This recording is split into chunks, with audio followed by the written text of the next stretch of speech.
അതെ, നമ്മുടെ ഈ അമ്മമാർക്ക് ഏറ്റവും ഇഷ്ടമുള്ള കാര്യം എന്താണെന്നറിയാമോ?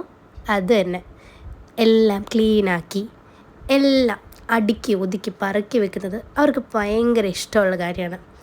അതുകൊണ്ട് തന്നെ ഇന്ന് നമുക്ക് അത് തന്നെ ചെയ്തേക്കാം.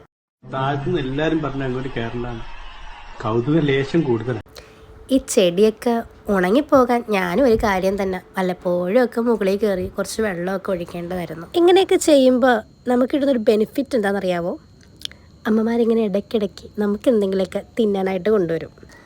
പിസ്ത കിട്ടിയ സന്തോഷത്തിൽ വേഗം പണി അങ്ങ് തുടങ്ങിയിട്ടുണ്ട്. ഇതിപ്പം എവിടെ നിന്നാൽ തുടങ്ങണ്ടേന്ന് ആദ്യം ഞാൻ ഒന്ന് ആലോചിച്ചു.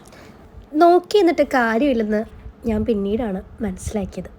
എന്തായാലും നനഞ്ഞു, ഇനിയിപ്പോൾ കുളിച്ചിട്ട് തന്നെ ബാക്കി കാര്യം. ക്യാമറ കണ്ടു കഴിഞ്ഞാൽ പിന്നെ ഒന്നും നോക്കിയില്ലെങ്കിൽ എന്താ അല്ലേ?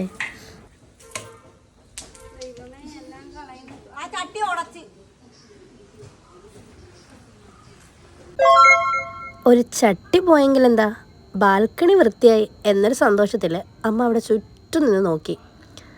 പിന്നെ ക്രിസ്മസ് സ്റ്റാർ അമ്മയ്ക്ക് അത് വേണ്ട, പഴയ രീതിക്കുള്ള പേപ്പർ കൊണ്ടുള്ള സ്റ്റാർ വേണമെന്നായി അടുത്ത ആഗ്രഹം. സാധിച്ചു കൊടുക്കണമല്ലോ. തെക്കേ വടക്കേന്ന് കടന്ന് ലൈറ്റൊക്കെ അമ്മ നേരെ ആക്കിയിട്ട്.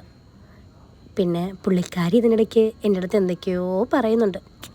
ഞാൻ വലിയ കാര്യമാക്കിയില്ല, എന്നാലും കാര്യമാക്കുന്ന പോലെയൊക്കെ അഭിനയിക്കുന്നുണ്ട്. എന്തൊക്കെയാണെന്ന് പറഞ്ഞാലും അമ്മയ്ക്ക് ഇത്തരം കാര്യങ്ങൾ ചെയ്യുന്നതിനോടാണ് കൂടുതൽ താല്പര്യം.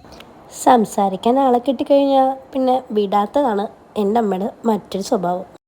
ഇന്നലെ ഞാനൊരു തുള്ളി ഉറങ്ങിയില്ല, ചന്ദനമഴ സീരിയൽ കണ്ടിട്ടേ. ഓ, ഞാൻ കണ്ടില്ല. എന്തായാലും ഈ ബാൽക്കണി ഇങ്ങനെ വിടാൻ ഞാൻ പ്ലാൻ ചെയ്യുന്നില്ല. സോ